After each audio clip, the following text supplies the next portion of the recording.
Mojo to me is our natural born talents and strengths. Yeah. And blessed with. And where I differ from what you hear typically in a sports commentary that, oh, they've lost their mojo. You can never lose your mojo. What you need to do with your mojo is just keep honing it and taking it to that next level. And I feel like it's also our hints for what path we're supposed to be on. Hello, everyone, and welcome to today's episode of the Let's Heal Show. I'm super excited to have my friend Amy Sutter Girl. Amy Sutter, I mixed it up. Amy Sutter, also known as Sutter Girl, here with us today. Amy, would you please introduce yourself to the audience? I would love to, but first and foremost, just let me say thank you to you for the opportunity. And I'm very excited about your podcast and all the amazing positive impacts it's going to have as it moves forward. So thank you for your time. Thank you for having me. And again, all the best as this journey starts and you get going with it. I'm excited to hear the next episodes. Thank you. Thank you so very much. That's very kind of you to say that. Yeah. So yes, Amy Sutter, aka Sutter Girl. I am one of the few authentic Atlanta natives, as in Atlanta, Georgia. That's just a little nugget. Most people are imported. I was exported. So I no longer reside there. Poor family down there, but I now am in Greenville, South Carolina. Yeah. And that was via my undergrad at Clemson, Go Tigers University in Clemson, South Carolina. Always thought I'd go back to my hometown, but as life would have it, I got my first opportunity out of Clemson in South Carolina. So I stayed there for a while. My background was, or is, graphic communications. And actually, fitness found me my senior year at Clemson University when I happened to catch a little side glance of myself in the mirror. And I was like, whoa, girlfriend, that freshman 15 has done stuck and hung on to your butt. You have got to do something to get lean so you can get a job. That was really what I was thinking, right? And I had been into sports, organized sports, my entire life.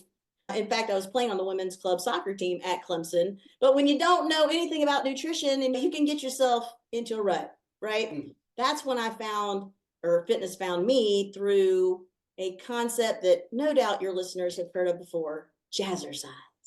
Jazzercise. Yeah, jazzercise. Started going. That's a long time ago. You're dating that. It's been around a minute, just like myself. But I started going to jazzercise to reach that goal. Again, having no knowledge of really how fitness and nutrition and all those things came together. I wasn't seeing results as I thought I should after those first few weeks. So I reached out to the franchise owner and lead instructor who took me under her wing and really was my first mentor. And she helped me attain that goal of leaning out before I graduated. And not only did I do that, I landed my dream job before graduating. So it was pretty amazing. And I didn't realize it at the time, but that was really that her sharing her knowledge and her time being that generous really instilled within me a deeper desire to pay it forward one day. Yeah. That day came not too long later, because when I took that dream job, I was in a tiny little town in Greenville, in South Carolina, in Clinton, South Carolina. And that's where I met my next fitness mentor, who, since I was attending all of the classes there in my spare time outside of work, because there was nothing else to do in that little town, she was like, girl, you just need to get certified as a group fitness instructor. And that started my tandem career. So it was in the graphics realm and printing, and then also into fitness. And it just set me, again, that kind of gave me that way to start to pay it forward for my first mentor. But besides graphics and besides fitness, I'm a lover of art, a lover of creativity, a lover of wordplay, and just a lover of life in general. But when I was actually working a couple years ago on elevating my speaking, because I'm actually a speaker as well, I decided to look a little deeper, because all the topics I've done have been either fitness related or business related in my corporate career days, right? So this talk that I was working on was actually more internalized, or more about my personal story, which you are well aware that is a whole different type of speaking, right? Entirely different. So Yes, I hired a coach so I could really hone in on what aspect of my story did I want to share. Because like I just said, I've been here a minute. There's a lot to tell. So how do you really rein it in? So in that process of putting that talk together and identifying what portion of my story I wanted to share, I recognized a common thread throughout my life, which is different adversities that have been brought into my path. Yeah. And I also realized and recognized that adversity in of itself is not something unique to me. We That's all right. are going to face adversity. Well, It's not a absolutely. matter of if, but when, Yeah. right? And at this point in our lives, most of us have probably, well, multiple times by now. Sure. So what might be a little bit more unique to my story, maybe not, but the first adversities I faced were very early, at an early age. Yeah. So again, not to get into all the details, but just a couple for instances. At 2 years old, I had to go, or 2.5 years old, I had to go or undergo corrective eye surgery for lazy eyes. Thankfully, though, my parents did that for me. I could strengthen those and look directly at you. You know what I'm saying? So it's very thankful for that coming my way and then being able to handle it. But then I actually, around the same time, rolled right out of bed and broke my collarbone. So not too long, those were going on at the same time. And then at 4, my parents were separated. And as a child, especially when you're a daddy's girl, that's a tough emotional road to walk. And especially at that age, you just don't understand what all's happening at that point in time. But fast forward a handful of years, my parents tried to make it work, I really think, on my behalf at that young age, because I was having emotional difficulties with that. But fast forward a few years later, when I was 11, that was really the year in my life that I had a series of adversities. I call it a trifecta, because my parents were at that point getting divorced. And that Thanksgiving, we always went to my uncle's farm, and he, for some reason, put me on a horse, Vandy Sue, who had not yet been fully broken, and she proceeded to throw me right off her back. And the next thing I know, I'm headed to the hospital. And so I had a broken arm. And then the week before Christmas, my father was killed by a drunk driver. And that's a lot. All those things in such a short segment of time is really a whole lot for anyone to handle at any age. But that was really tough. Looking back at that now, and I've done this over time, not just currently, but looking at those adversities, there were some positives that came out of them. And the main one being, out of the unfortunate end of my father's life, was that we actually did go to court. My uncle and cousin were both practicing lawyers at the time and encouraged my mother to seek justice for the negligence that caused his death. And that actually went to the Supreme Court. It created a whole new law that continues to help people to this current day whose family members have suffered in that regard. And it helps the victims of the families. That was at least a silver lining that could help me cope with the loss, and it really it was like a sacrifice of one to help many. Yeah. But that is just, those are hard things. And it's a great way to look at it. But learning that at that young age, so what, I'm guessing you were 15, 16 by the time it made it through 11 when your father passed, but by the time the legislation got through the Supreme Court in that process, that must have been 5 or 6 years. I really don't think it took that long, but I don't know the exact span of it. So you were young. I didn't understand all that. Yeah, of course. Yes. Now you do. Yeah. It really wasn't until I went back for my master's and was studying business law that I offered that as our team project, because the topic was negligence. And I actually went back to my cousin, who was the practicing attorney who helped, he and his dad handled the case, because I couldn't get to the legal documentation as a layperson. So I actually read through like all of the documentation, which was really eye-opening. It was because I had no idea half of what had been involved in that process. Yeah. But I tell you, it's helping people even to this day. Even my high school that I went to in Atlanta, in their handbook, they call out that legal case just for an awareness for parents, because basically this mother had let her daughter have a party. They were playing quarters. In fact, she was playing quarters with them. And when he left, they let him leave, even though she said in her affidavit she was concerned. She asked another one of the kids that was at the party if they thought he was okay. So she clearly didn't think he was okay. But anyway, it really, to look back at it and to see that process and to see how just the courage of that young man to stand up and say in his affidavit that she had questioned it. Yeah. It's a key point in the case. Yeah. But what I realized, of course, more adversities happened in my life that I'll share one more big one in a minute. But in looking at all of them, I realized that having faced adversity at that early age really set up a strong foundation of resilience for me to better handle future adversities in my life. Yeah. And I'm definitely a more positive silver lining type of person. But when you're in the midst of it, life is not just rainbows and butterflies every day. And even I am going to have a moment where I'm going to have to process more and different things and get through it. But I still keep my sights on the horizons of hope, knowing that every adversity I've ever gone through, I've come out stronger on the other side based on that type of response to it. Absolutely. Yeah. I'm not going to let it defeat me. I'm going to let it build me up the best I can.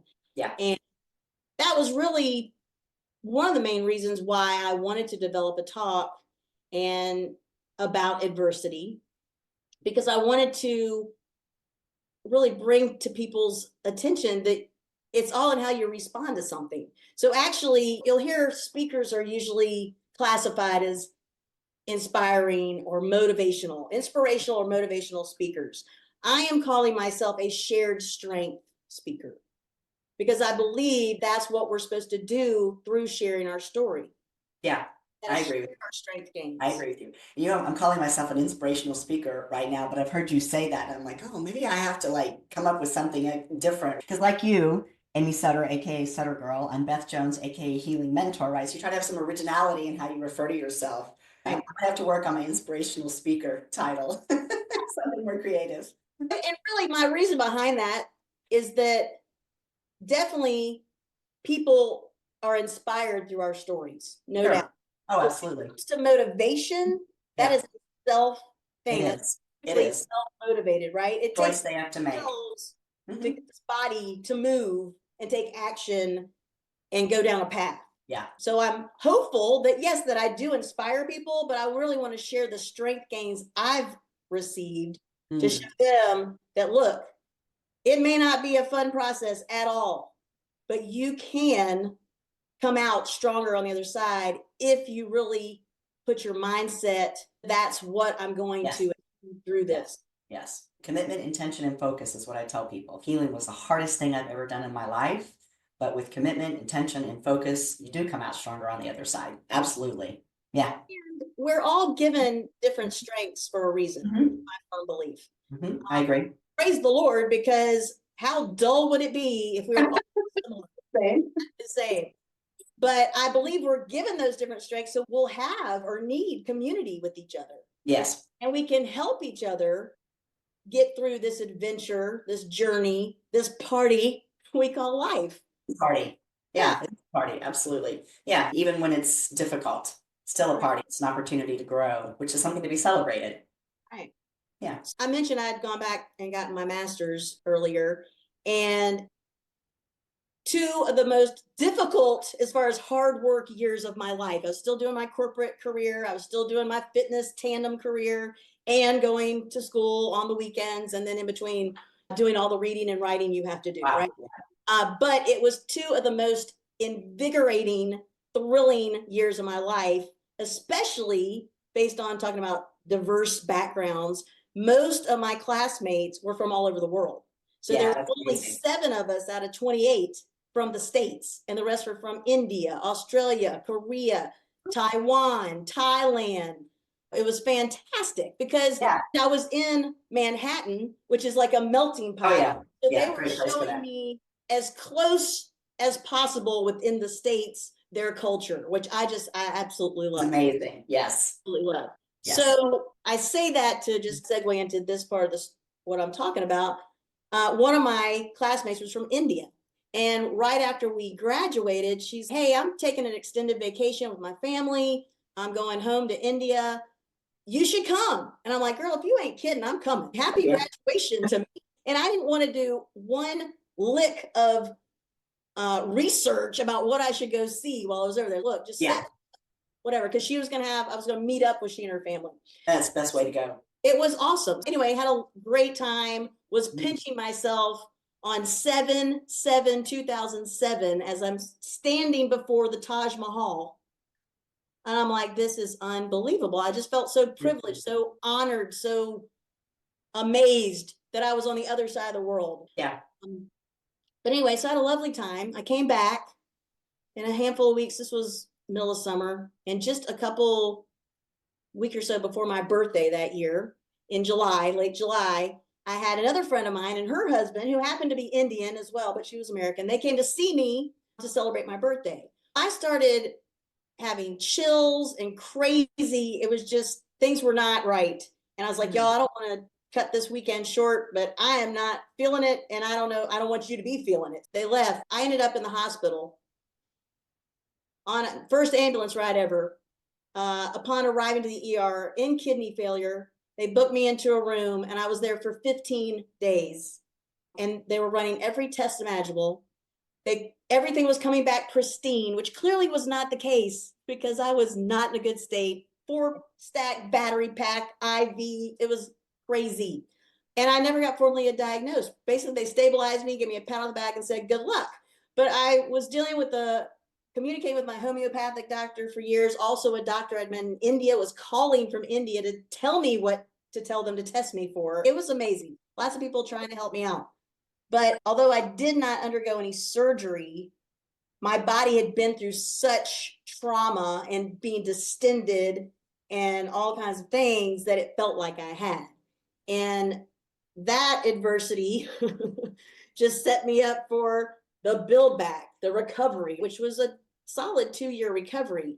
But in my typical fashion, I was like, okay, let's set our sights on some kind of physical challenge that we can complete, train for it, and upon completing it, celebrate it as my stronger comeback.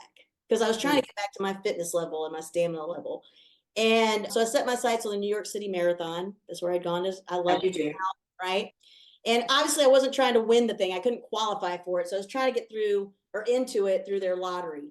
I started running, got up to 16 and a half miles, and got word from them that unfortunately I had not gained entry into their fine event.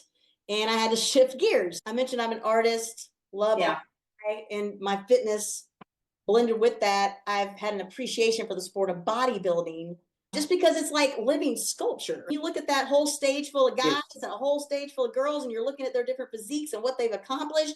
It's amazing. They're like statues. Yeah, beautiful. So I was like, okay, didn't get in. No is not always bad. So I was just like, just switch gears. Let's do that. But that's a total switching of gears because you do not run long distances and maintain muscle. So I just had to not. That's right. training completely. That's too much weight to be carrying around. Exactly. Anyway, I found a great husband and wife coaching team through one of my coworkers, and they had a team of people, even though it's an individual sport, all these people, they were being coached for similar events. They might have been different categories of bodybuilding because there's several of them, but we were teammates and that we were going through this same process and this journey together with similar goals.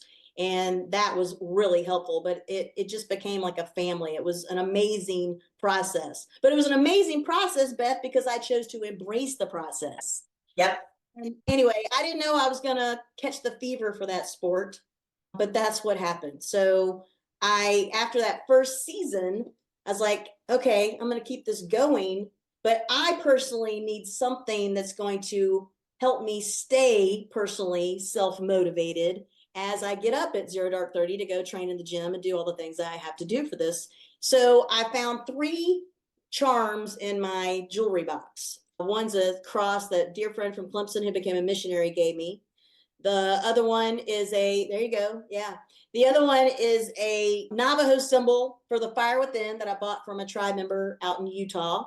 And then the third one was a barbell, it was a little silver charm barbell that was part of my winnings when I took out the heavyweight as a lightweight competitor to win the overall win of an event that first season of bodybuilding. So Such an amazing accomplishment. I was like, this is awesome. So cool.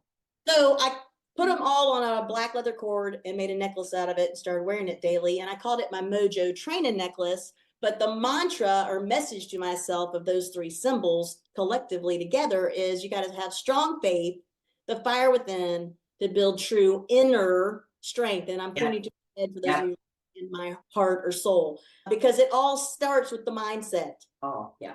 No matter where your mind is set, your body and soul will follow it. So we put it on the right path.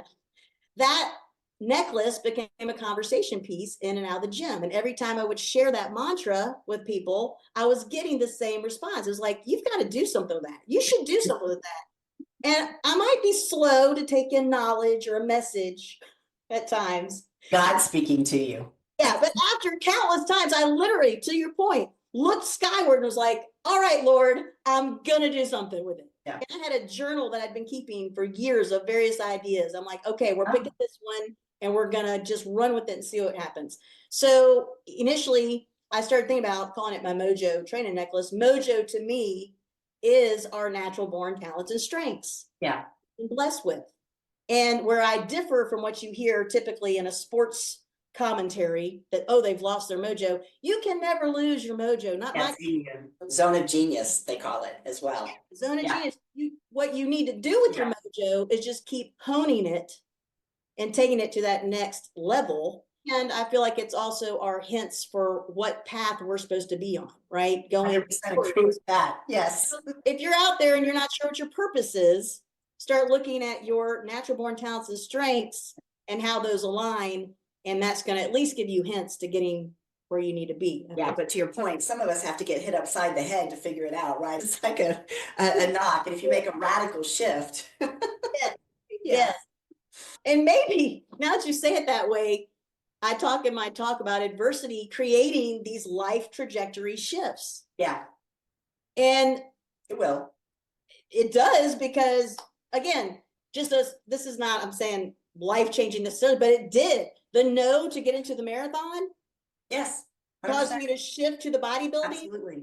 Then took me from true novice to a national qualified competitor to South Carolina state champion and ultimately a professional bodybuilder. I would have never in my wildest dreams thought that was going to be a portion of my journey that I'd been talking about. What's interesting to me about that shift that you're just saying, because I always think about life path and my purpose now, I think about it a lot this way in terms of God's will for my life and what I'm supposed to be doing. The actual purpose is that God would have me doing, the universe would have me serving in the way it has me serving versus my own ego that says, this is what I want to do.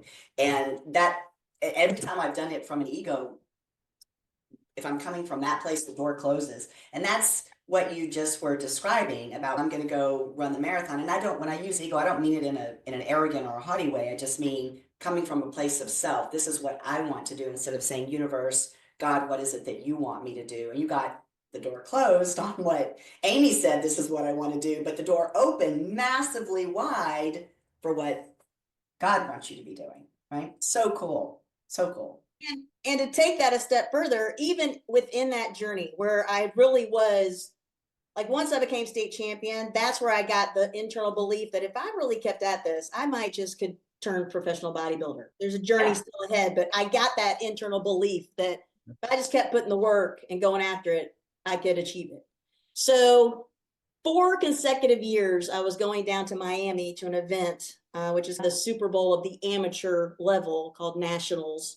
And with that goal, because at that event, you could win your weight class and earn or attain professional bodybuilder status. Mm-hmm. Went down there year one, didn't get it. Had a nice placing, but didn't reach the goal.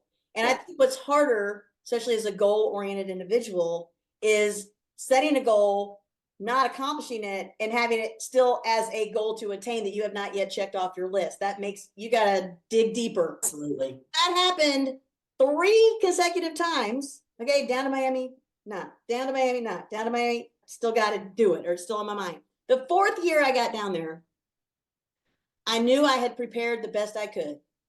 I was getting lots of positive feedback from my coaches, my number one fan, my husband, of course, which not biased, believe it or not, like he would tell it like it is. And he's like, I was having a moment.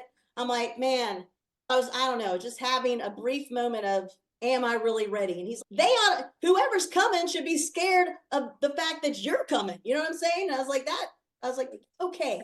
Yes. So I got down there and I was manifesting it in my room. I was like, and the next IFBB pro is Amy Sutter. Even my song choice for the choreography that I get to do at the evening part of the event was the song by Van Halen, Right Now, because I had manifested that right then. Perfect. So now, perfect. Yeah. So perfect. But even in the midst of that, you've got a lot of downtime. You've done all the work. You've got a lot of downtime between getting to the competition portion of what you're doing. And I said to the Lord, I said, listen, I feel like this was a goal you placed on my heart to achieve. Yeah. But if something has changed, and this is really not what I'm supposed to be doing, that I'm not supposed to achieve what I think I'm supposed to be going after, please share that with me and I'll share what I'm supposed to be doing. I let it go to your surrender point. I was like, surrender. It's not about me. Yeah. I will let this go and you show me where I'm supposed to be. And I kid you not, that was such a sense of freedom too. And I felt so much more at peace and just allowing it to happen. I wasn't trying so hard. You know what I'm saying? Absolutely, I do. Done and check it off. And that I really think is why all the circumstances aligned and I was able to achieve it that particular year. I think too, even when we're on our path, I do think there are times when we get tested. God's testing us are you doing this? Does it become about you again? Or is it really still about the way that I'm leading you in the service work that I want you to do, which is ultimately where you've gotten to. And so I wonder if during those 3 years, that was a little bit of that test. And then the 4th year, you were like, okay, surrender. And you found that peace, which I'm so with you, that act of surrendering, not trying to control, just going with the flow. Whatever's going to happen is going to happen. That doesn't mean you just go through life all willy-nilly. You're still doing what you do and you have a plan, a path you're following, but if it doesn't work out the way that you think it is going, just surrender to that. It's course correction is how I think about it. Yeah. But I think we do have to go through times when we learn that to get to that place of true surrender, which it sounds like that was those 3 years. And then that 4th year, you were there, you were like, okay, whatever you want, let's make it happen. And look what happened. Right.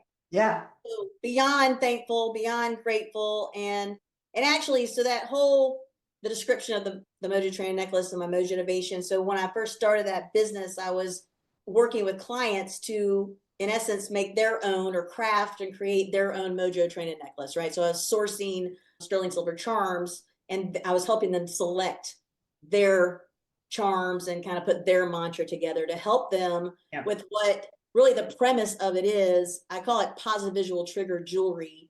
And there is a science behind this, but it's neat because you can assign meaning to anything. You can have actually a verse, a phrase, something that's in your visual path on a daily basis. Right. Dragonflies. Yes, exactly. But once we've assigned that and our brain takes in that messaging, even when our eyes just get a glance of it, we're not cognizantly thinking about the goals. Our eyes just get a glance. It's reaffirming. So true. Right. So it's building what I tell all my clients, the most important muscle of all, which is our mental willpower muscle. Yeah. And the beauty of that is that when you have obstacles or hurdles or something that's coming along your path that is diverting you or trying to take you off point towards the goal you're reaching, when you then get the cognizant thinking on it, you're going to be reminded that this is a moment in time that is minuscule compared to the goal I'm seeking. Yeah, that's and right. No matter what, you got to have that. No matter what comes along, yeah, it might divert my path, but that doesn't mean I can't get to the ultimate goal on a different route. And once Yeah, that's right. yeah, and over time, when you get over that hurdle, whatever that obstacle was, whatever that temptation was, the more you overcome it, then it becomes obsolete. And that's how you gain the muscle and get that stronger willpower. So that's really the premises of all the jewelry, or the Yeah. jewelry aspect of my business. But then I started adding my fitness expertise to that. And that's where we are today with it. Are you still doing the jewelry? Yes. Yes. So Yeah. I do partner with an engraver for some items. Okay. I did design certain pieces that I then had cut out of stainless steel, but I also partner and source jewelry and then have engravers on hand that I work with. But I also became, this is the time of year that people select a word or a phrase, typically Yes. for affirmation. I became a what's your word certified stamper. Yeah, I know it sounds ridiculous, but I love it because it aligns with me. It's again that positive visual trigger. But Yes. what they have done with their business model is they don't want people to be able to go online and just order one of these. They call them tokens. It's like a circular disc that you Yeah. stamp into that can be a keychain, a necklace, or whatever. Whatever. Yeah. But they want the interaction between you and I or whomever, right? They want Yes. that connection so that you can help someone. I'm maybe well aware of what your word is, but there are other people who really want to think a little bit deeper, need some help coming up with the phrase, the word, and they really want you to have that exchange and that community building aspect of it. So that's what I really liked about it and why I became one. But so yeah, so I do that. If they don't want the engraving, I'll get my stamp on. We'll rock it. That's great. You say that about, so first of all, what is your word for 2025? You have one. What is it? Thrive. Thrive. Thrive in 2025. It's always got to. You got to rhyme. You got to rhyme. Yes. Which we are going to come to that, the rhyming. Yeah. So I didn't key you up for that, but I'm assuming you're going to be ready at the end to do what you do with words. So when we get there. Yeah. Mine's big. My word is big. I find it's a lot easier to come up with those things now that I am on my path. It is my life's purpose, but I definitely went through a period of time in my life when if you would have even asked me that question, what is your word for this year? I would have looked at you like you had four heads. Like, what are you even talking about? So going through that place of, do what? Why do I need a word? Why do I need a word? But that being stuck in that place, right, and not being able to identify those things for ourselves, I think is common for so many things when we're in that place of being, and I'm just going to use the word unhealed, right? Mm-hmm. We haven't done the work to heal, which a lot of healing, as I tell people, is about self-discovery. And you learn so much about yourself when you go through the healing process, and it opens you up to be able to do things like something that now I think is fairly simple to figure out what is my word for 2025, right? But I definitely can identify with being in that period of time for many years when I could never have done that. So I'm seeing you in a couple of weeks in person, which I'm super excited about. So we might have to do my trifecta. I mean, obviously I know what two of my charms might be, but what that third one is, let's see what we come up with. So we'll have to talk about that. So yeah, that'll be fun. It'll be interesting to do that. Yeah. And the trifecta, we process, this is again the science behind some of the things. I'm not a scientist, research I've done. So the way our brain processes information is typically in threes.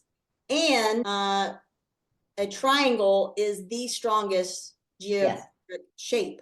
So those are some of the levels of depth here to my Mojo. Everywhere. It's when you're talking about that in threes. So dragonfly for me, what it means is rebirth, transformation, and permanence. There's my three of what dragonfly, and that is literally when I see dragonfly, which I have it on my body now, but I've got them everywhere. But that's literally what I think about is rebirth, transformation, and permanence, which is really was a good way to, three words that very well describe the journey that I've been on personally. But the threes, I hadn't thought about it that way. So there you go. It's my triangle. It's my trifecta in the dragonfly.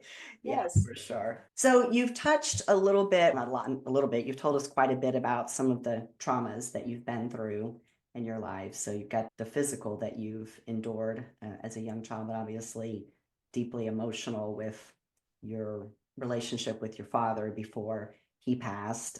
And I'm sorry about that. I know that's been many years, but I was struck when the first time we talked about this, I could still see the emotion in you that still is there with respect to that. So that's cool to see because it's a testimony to how much you adored might be the right word, how much you adored him. But also, I think it's the reality of even though we heal, there are parts of what we've been through that never leave us. And so even though I talk about healing for me when I think about people who've hurt me, so the individual that would be responsible for your father not being here anymore, it's easy to have negative feelings toward that person and ill will toward that person. It's natural. We all do it. But what I found is when I'm in that place, I'm the one that's suffering because those are emotions that I'm holding inside of me that for me, my experience was they really bound my heart where I was unable to engage in healthy and loving relationships with anybody and literally anybody in my life. And that's what I've had to work through is shedding those emotions that I was carrying and had nothing to do with the other person anymore. It entirely became about me. And it sort of sounds like that's a little bit what your journey has been with respect to. So, and you've talked about that before, but if you share a little bit more about that specifically, healing that, what I'll call a relationship, it's a very odd one, but Yeah. somebody who intersected with your life in a very traumatic way. Yeah, I believe that the good Lord sheltered me from having that what could have easily been a hatred, a Mm, bitterness, any of mm, those things that, to your point, I do believe really hold us back individually, but it's obviously can be a human response and it's understandable that someone would have those feelings. absolutely. But where I say I believe he shielded me or sheltered me from experiencing that is that this young man had the courage to come. He came with his pastor. He requested to meet with my mom and I to apologize. Yeah. And that level of courage, Yeah. I cannot even. And I obviously that was so many years ago. I can't tell you the exact words he said. I just Sure. remember that as they were leaving and we shut the door, I turned to my mom and I was like, he was cute. And which sounds odd, right? But I think at that young 11-year-old mentality, I could only visualize a monster Yeah. taking someone's life, Mm, especially my mm, dad's, you know. mm-hmm. So I'm really grateful that God touched his heart in that way because I never did have any bitterness towards him. And he did serve some jail time, which is unfortunate. I would not have necessarily wished that upon him at all. Yeah. Yeah. But I've never spoken to him since then. But I can only imagine that when that day of my father's anniversary of his death comes around, he's having a different emotional Sure. time. Yeah. I think that's probably true. And he was traumatized in that moment too, but being able to take the step for both of you, a major healing step for both of you, which I'm sure coming to you and being able to apologize is something he needed as much as you did. And I A hope lot of that courage. You are right about that. I hope that he actually got a sense of our forgiveness. And that's something I can't answer. You know what I'm saying? Like I can't recall that conversation. So I really don't know. But you know how you felt, and I'm sure you've spoken to your mother about it, and that those emotions, I mean, if you have those in that moment when you're meeting with someone or even afterward, he must have felt that. And of course, it wasn't a warm, fuzzy, hey, how are you? Great to meet you. Absolutely, it was not that kind of a conversation, but it also doesn't sound like it was nothing. It was not a rejection to say, no, Right. I don't want any part of that. So there was acceptance, which he must have felt. He must have felt that from both you and your mom, which it's a beautiful gift to give someone who made a terrible decision. And, but I mean, we all have made terrible decisions and suffer the consequences of those, right? I mean, his was devastating, but that to give that even to him is, a gifts both ways for both of you, which is amazing. But the courage for you and your mother to receive him and the courage for him to take the step is phenomenal. It's amazing. So good for you. It's very cool. Tell me now where, because it's still part of your healing journey. So you talked about the way into the fitness world and doing all the competing. And are you still competing, by the way? I don't know this. The last I hit the stage was my second pro level event, which was the year of 2020. Okay, It not too long ago. was pro, which, as the name suggests, should have taken place in Chicago, but it was crazy that year. And so it actually ended up being in my hometown of Atlanta, Georgia. And you cannot pick this up, Beth. So you have to be open to your alignment, right? And the little Absolutely. God Pay winks, attention. the Open God, your eyes. Yeah, you do. right? Yep. So you cannot make this up.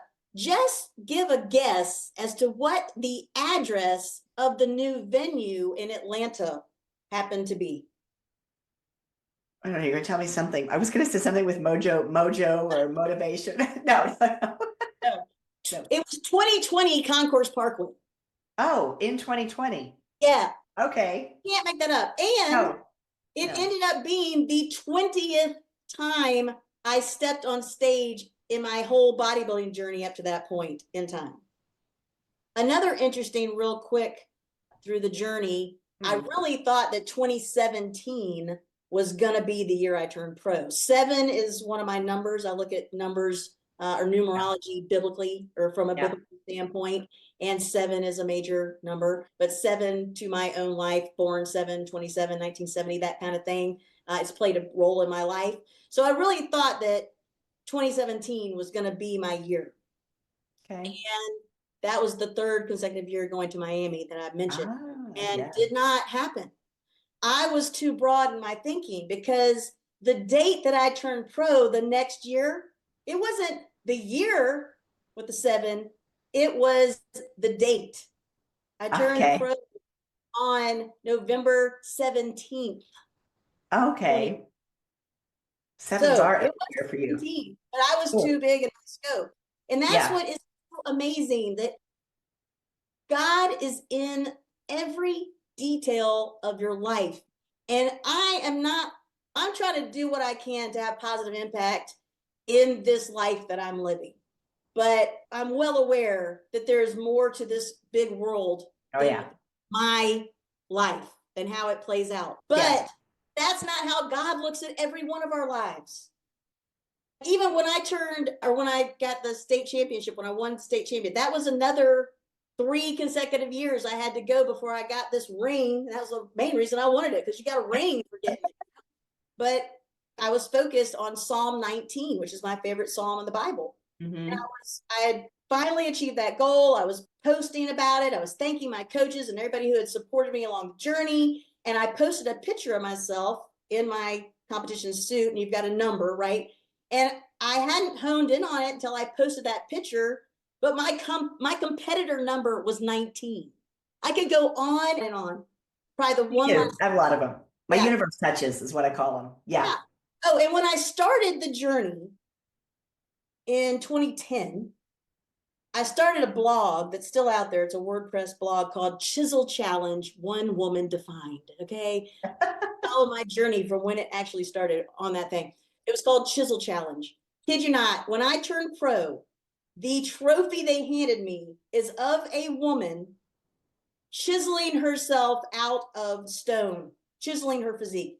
You cannot make it up. No, it is mind-blowing. And I agree with you. And it's so humbling. It's invigorating. It's thrilling. It's all those things. It's just, I feel the same way. Feel the same way. Exactly. In your passion. So that's the zone of genius when you know you're right exactly where you're supposed to be. And I'm so with you. And I feel the exact same emotions you do. It lights me up. I'm like, that is the coolest thing ever. Awestruck was my word I used recently for it. You saw that. And I'm like, that is just amazing when those things happen. So I know exactly what you mean. So, and I hope for everybody listening that you get to look around and experience those things. Yes. When it happens, it is very cool, and it's amazing to know that there is a power much higher than us that is using us for good, which is so cool. And I'm like you, I'm humbled and deeply honored to have the journey that I'm on and the work that I'm doing now that is what the universe wants me to be doing. And that applies to people too. Do I? That applies to people. Like when we cross paths with people, one of my actually the head of our department at Pratt, where I got my master's, she called them divine appointments.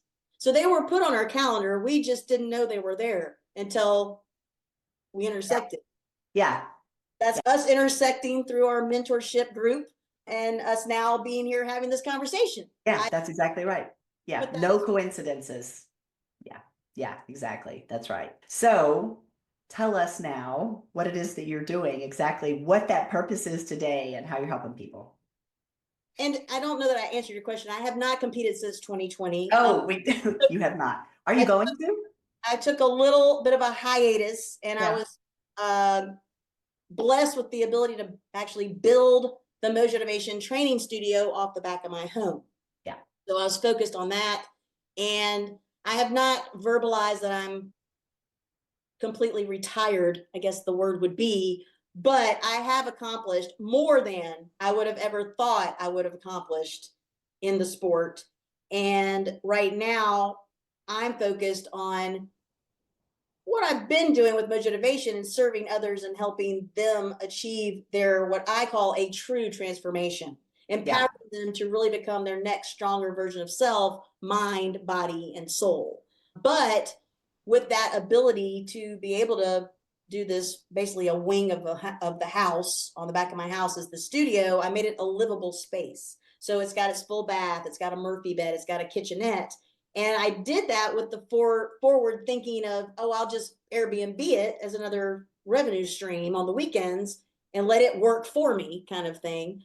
But then I had an epiphany at the end of 2023, and I was like, I really could better utilize this space to do what I'm trying to do to serve my clientele. And so I started thinking about a fully immersive experience that I could offer, which is the best way to learn. You think usually when I hear full immersion, I think of learning a language. Immersion. Yeah, being in it every day. Right. Yeah. But that's basically what I did as I started the brand new journey of bodybuilding. I had no idea what that sport took. Yes, I had fitness background, but that's a whole different animal, right?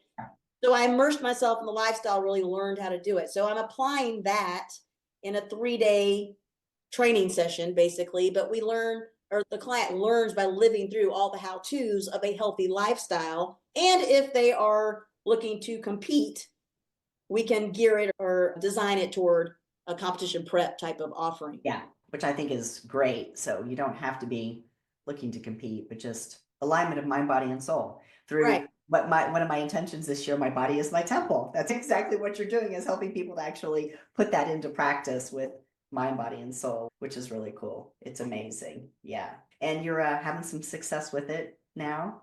I am. I had my kind of first stab at it. The good Lord brought me the perfect first client this past June, because not only was she looking to improve her healthy lifestyle, but she was looking to compete as a first time ever bikini competitor. So it allowed me to explore the whole offering of Mojo Motivation with her, and she's very open to that. And again, another opportunity to be humble, because as we started going through that mindset work, it was so amazing, her openness, or willing to be open and share what she was experiencing through that, because some of that was alone time that she was reflective on what she was trying to accomplish for herself. But she identified steps she could take immediately to improve her life experience. Yeah. And that, when you see somebody light up like that, and to be a part of that is just again, humbling, because that's sacred territory. It is. Absolutely. I love that word. It is sacred territory. Yeah. And that the joy, it is humbling, but that joy, that really lights me up. Just that feeling of joy that you get when you see somebody else cross that place, or the light goes on, or they have a major epiphany moment. God touches them. It's amazing. So cool. But so this is a transition within the business, because it is a newer offering that I'm trying to promote Yeah. and really get the word out to gain more of those opportunities. Not for myself. Obviously, it's what I want to do, but it's just, I know that's the deepest level I can help somebody. And I really Yeah. want to serve people to that depth. Because again, it's going to be, again, I look at the science behind these things, and immersive training is the best form of learning. It's going to set that solid foundation for moving forward. Obviously, we don't get through those 3 days and it's okay, good luck. It's like, Yeah. accountability, there's different aspects of it, but we Yeah, sure. going.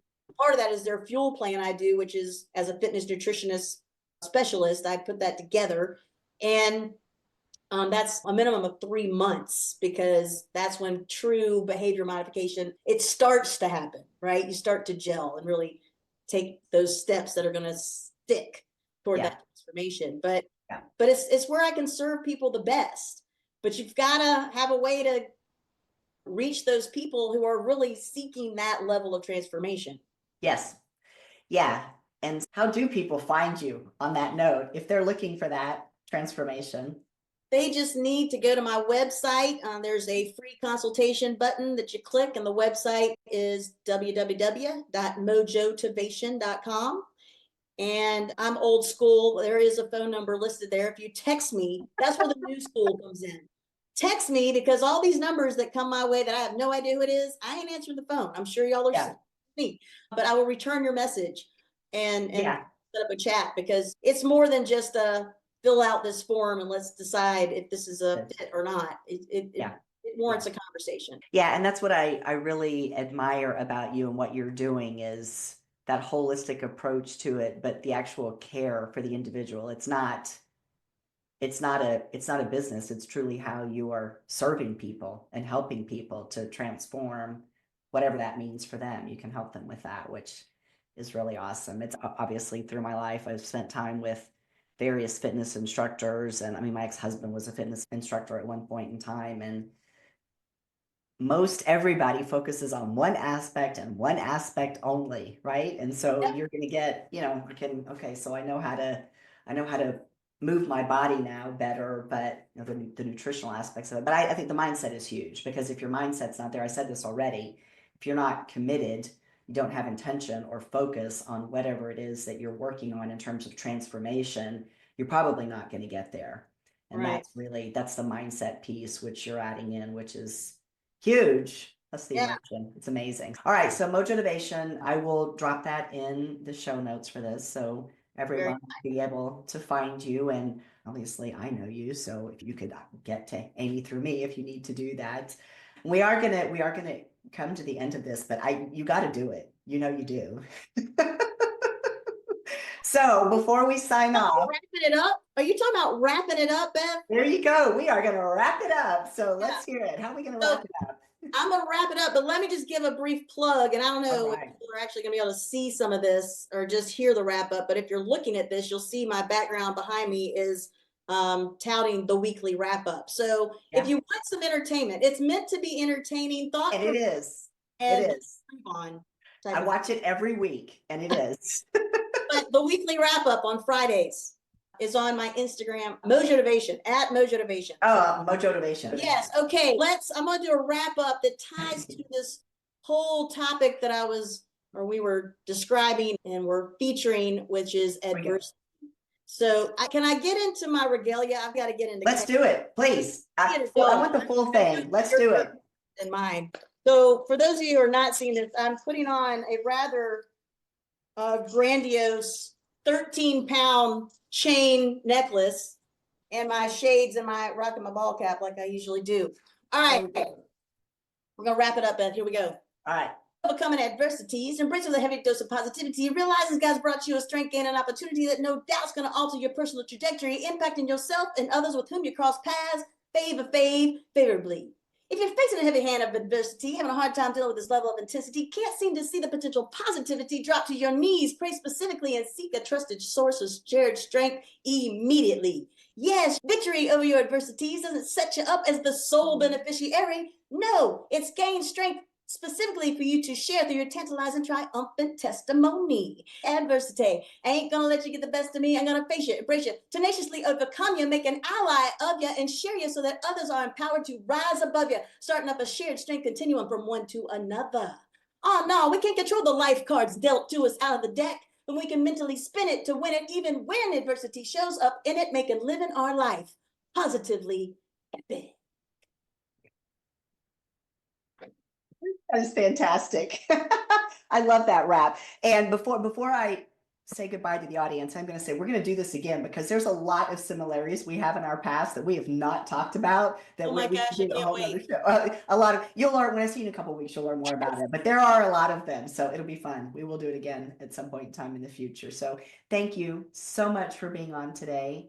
And I'm so inspired by your joy, your positivity. And you do motivate me every day. You do. So thank you very much for that.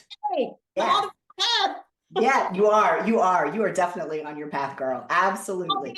Validation. So I'll take it any day of the You week. are. You're on your path.